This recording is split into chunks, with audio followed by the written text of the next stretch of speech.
என்னுடைய பேர் வீணா விஜயரூபன், வடக்கு மாகாண அபிவிருத்தி சங்கத்தினுடைய தலைவர். இங்கே இருக்கிறவர்கள் எல்லாருமே வெளி மாவட்டங்களில் நீண்ட காலமாக 5 வருடங்களுக்கு மேலாக பல்வேறுபட்ட நெருக்கடிகளோடும் துயரங்களோடும் பணியாற்றுகின்ற உத்தியோகத்தர்கள். இவர்கள் இலங்கையிலே தங்களால் முயன்ற வரைக்கும் சகல அமைச்சுக்கள் அரசியல்வாதிகளுடைய தீர்மானம் எடுக்கக்கூடிய மட்டங்கள் எல்லாத்திலையுமே தங்களுடைய இடமாற்றங்கள் தொடர்பாக முடியுமான வரைக்கும் போராடி பார்த்திருக்கிறார்கள். இந்த போராட்டம் கூட எங்களுக்கு நன்றாக தெரியும். இது எங்களுடைய ஜனாதிபதியினுடைய ஒரு முகவராக பிரதியாக செயற்படுகின்ற ஆளுநரூடாக இந்த பிரச்சனைகளை நியாயபூர்வமாக முன்வைப்பதற்காகவே ஒரு கவன ஈர்ப்பு போராட்டமாக இதனை செய்திருக்கிறார்கள்.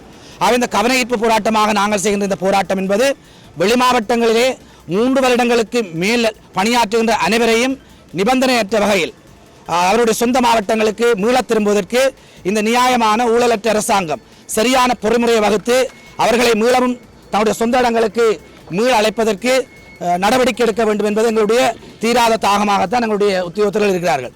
காரணம், கடந்த 5 வருடங்களுக்கு மேலாக சொல்ல முடியாத பல்வேறுபட்ட துயரங்களோடு பலதரப்பட்ட இழப்புகளோடு எங்களுடைய உத்தியோகத்தர்கள் வெளிமாவட்ட பணிகளை செய்து வருகிறார்கள். இந்த இடமாற்றங்களை பெற்றுத் தருவதாக காலத்துக்கு காலம் பல்வேறு தீர்மானம் மிக்க அரசியல் சக்திகள் வாக்குறுதிகளை அளித்திருந்த பொழுதிலும் அவையவையும் நடைமுறைப்படுத்தப்படாது இந்த நாட்டில் இருக்கக்கூடிய அபிவிருத்தி உத்தியோகத்தர் சேவை சார்ந்த இடமாற்ற சுற்று நிருபங்கள் தூக்கி வீசப்பட வேண்டிய நிலையில் இருக்கிறது. அவை காலம் கடந்ததும் பொருத்தமற்ற பொறுமுறைகளை கொண்டதுமாகவே காணப்படுகிறது. எங்களுடைய பாதிக்கப்பட்ட உத்தியோகத்தர்களுக்கான நீதியான நியாயமான தீர்வுகளை கொடுக்கக்கூடிய வரையறைகளையோ கொள்கைகளையோ அல்லது முடிவுகளை தரக்கூடிய சுற்று நிருபங்களை கொண்டிருக்காத சுற்று நிருபங்களுடான நியாயமான இடமாற்றங்களை நாங்கள் எதிர்பார்ப்பது என்பது மிகவும் ஆபத்தான ஒன்றாகவே இருக்கிறது.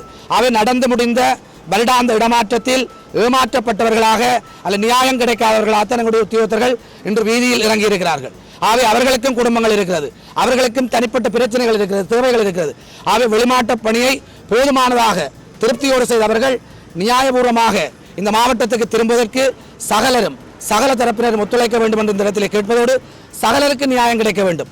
இந்த மாவட்டத்தில் இருப்பவர்களுக்கும் வெளி மாவட்டத்தில் பணியாற்றுபவர்களுக்கும் யாரும் பாதிக்கப்படாத நியாயம் கிடைக்க வேண்டும் என்றுதான் இந்த போராட்டத்தில் ஈடுபட்டிருக்கின்ற எங்கள் ஒவ்வொருடைய நோக்கமாக இருக்கிறது. இந்த போராட்டத்தை எந்த பக்கத்திலாவது நீர்த்து போக செய்யாது ஊடக நண்பர்களாகிய நீங்கள் இதை மேக்சிமம் எவ்வளவு தூரம் இவருடைய வழிகளை புரிந்தவர்களாக வெளிக்கொணர வேண்டும் என்பதை இந்த இடத்துல நாங்கள் அன்பாக கேட்டு நிற்கின்றோம். மாவட்ட செயலகம் கிளிநொச்சியில் நான் அபிவிருத்தி உத்தியோகத்தராக 6 வருடங்கள் கடமையாற்றி முடித்துள்ளேன். நாங்கள் கடந்த காலத்தில் இடமாற்றத்துக்கு நடவடிக்கை எடுத்து மினிஸ்ட்ரி லெவலில் நாங்கள் போய் எந்த பயனும் இல்லை. இந்த வருடம் கூட நாங்கள் இடமாற்றம் கிடைக்கும் என்று பார்த்தால் அந்த இதில் எங்களுக்கு எந்த நடவடிக்கையும் இல்லை. எங்களோட வேலை செய்கிற சக உத்தியோகத்தர் பெண் உத்தியோகத்தரங்க ஆண் உத்தியோகத்தரம் பலர் மன அழுத்தத்தின் அடிப்படையில் வேலை செய்கிறார்கள். நாங்கள் 6 வருடம் முடிந்து 6 வருடம் நாங்கள் வேலை செய்து இப்போ இனிவரும் காலத்தில் வேலை செய்கிறதுக்கு மன அழுத்தத்தெல்லாம் வேலை செய்கிறோம். அரசு அதை கவனத்தில் எடுத்துக்கொள்ளணும். என்னடா 6 வருஷம் நாங்கள் வேலை செய்து முடிச்சிட்டோம், இனி நாங்கள் வேலை செய்ய அதே நாங்கள் அதே மனநிலையோட வேலை செய்வோமோ நாங்கள் ஒரு நடப்புணமான ஒரு இதெல்லாம் வேலை செய்கிறோம். பல பெண் உத்தியோகத்தர் வந்து மெடிக்கல் இஷ்யூகள் இருக்குது. அரசாங்கத்துக்கோ எங்களோட அதிகாரிகளுக்கோ பலமுறை எடுத்து சொல்லி ஒரு கரிசனை காட்டியல. இப்படி ஒரு ஈவிரக்கம் இல்லாமல் ஒரு செயற்பாடானது எங்களது அரச உத்தியோகம் நாங்கள் விசுவாசமாக வேலை செய்கிறார்கள். ஆனால் இப்படியான செயற்பாடு வந்து எங்களுக்கு வந்து மன உளைச்சல் ஏற்படுது.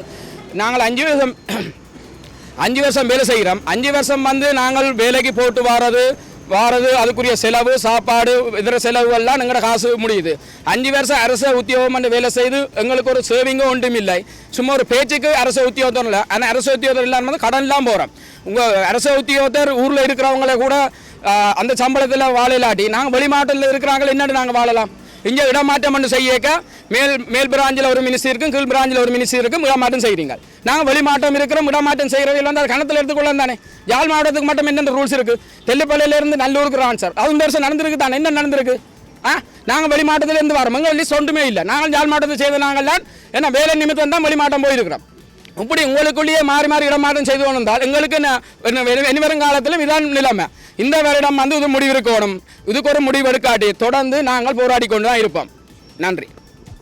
வணக்கம். நான் வந்து சாமந்தி சிவலிங்கம், மாந்தை கிழக்கு பிரதேச செயலகத்தில் கடந்த 6 வருடங்களாக கடமையாற்றி வருகின்றேன். உண்மையிலே வந்து ஒரு அரச உத்தியோகத்தர் வந்து போராடுவதற்கான காரணம் வந்து அதாவது இன்றைக்கு நாங்கள் வந்து இந்த கவனஈர்ப்பு போராட்டத்தை மேற்கொள்வதற்கான காரணம் வந்து இந்த 6 வருடங்களாக பல இன்னல்கள் துன்பங்களை எதிர்நோக்கி இருக்கின்றோம். என்னென்னு சொன்னால் ஒரு உத்தியோகத்தர் வந்து காலை 5:30க்கு பஸ் ஏறி ஆஃபீஸுக்கு சென்றடைகிறது 3 மணித்தியாலம் செல்கிறோம். போகிறது 3 மணித்தியாலம், அலுவலக வேலையை முடித்து விட்டு திருப்பி 6 மணிக்கு ரிட்டர்ன் ஆகிறோம். அப்போ ஒரு அலுவலர் வந்து ஒரு பஸ்ஸில் வந்து 6 மணித்தியாலம் பிரயாணம் செய்து வருகின்றோம். இவ்வாறான சந்தர்ப்பத்தில் ஒரு பெண் அலுவலரோ அல்லது ஒரு ஆண் அலுவலரோ ஒரு வீட்டை வந்து அலுவலக சூழ்நிலையில் வந்து ஒரு சிறந்த சேவையை ஆற்றி வீட்டை வரும்போது ஒரு சிறந்த ஒரு தாயாகவோ சிறந்த ஒரு தந்தையாகவோ அல்லது சிங்கிளாக இருக்கிறார்கள் சிறந்த ஒரு அம்மாவுக்கு ஒரு பிள்ளைகளாகவோ வேலை செய்ய முடியாது. அப்போ குடும்பத்தில் வந்து பல இன்னல்கள் பிரச்சனைகளை நோக்க வேண்டிய சந்தர்ப்பம் ஏற்படுது. இப்போ ஒரு ஒரு ஒரு ஒரு அலுவலர் வந்து 6 மணித்தியாலம் பிரயாணம் செய்து மீண்டும் வந்து வீட்டுக்கு வந்து பல ஸ்ட்ரெஸ்ஸில் இருக்கும்போது என்ன செய்கிற முடியாத சூழ்நிலையில் வந்து குடும்பத்திலேயே பல பிரச்சனைகள் ஏற்படுகின்றது.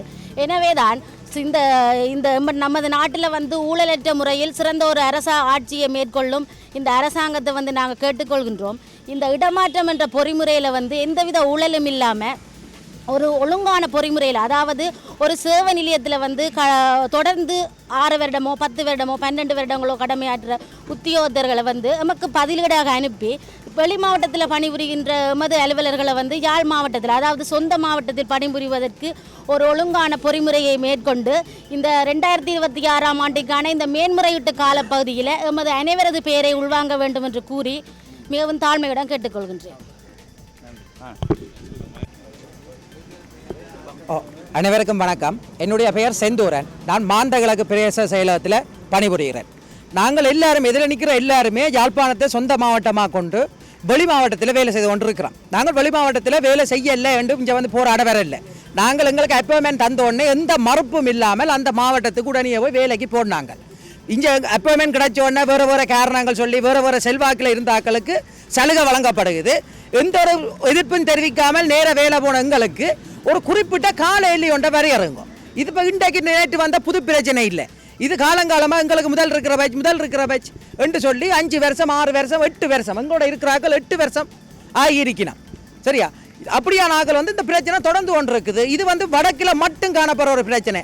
எங்களுடைய 5 ஜிஏக்கும் இடையில முல்லைத்தீவு, வவுனியா, கிளிநொச்சி, மன்னார், யாழ்ப்பாணம் இந்த டிஸ்ட்ரிக்ட் இருக்கிற எங்கள்ட ஜிஏக்குள்ள இடையில காணப்படுற பிரச்சனைக்கு நீங்கள் ஒரு சரியான பொறுமையை கொண்டு வாங்க.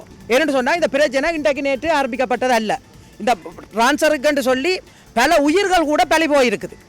அது எல்லாருக்குமே தெரிஞ்ச விஷயம். ஆனால் உயர் அதிகாரிகள் வந்து இதில் சற்று கூட கரிசனை காட்டாமல் நாங்கள் டிரான்ஸ்ஃபர்ன்ட்டு போய் கேட்ட உடனே ஒரு பக்கத்து டிவிஷன் ஒரு 3 கிலோமீட்டர் 4 கிலோமீட்டருக்கு இருக்கிற டிரான்ஸ்ஃபரை பார்க்குற மாதிரி தான் எங்கள்கிட்ட 200 கிலோமீட்டர் 250 கிலோமீட்டர் ஒவ்வொரு நாளும் பஸ்ஸில் போய் வர எங்கள்கிட்ட டிரான்ஸ்ஃபரை நீங்கள் பார்க்குறீங்கள். இது அவ்வாறான ஒரு சாதாரண டிரான்ஸ்ஃபர் இல்லை. அந்த வகையில் இந்த டிரான்ஸ்ஃபருக்கு நாங்கள் இந்த போராட்டத்தை நாங்கள் எடுத்தோன்னே இன்றைக்கு வந்து இங்கே செய்யலை.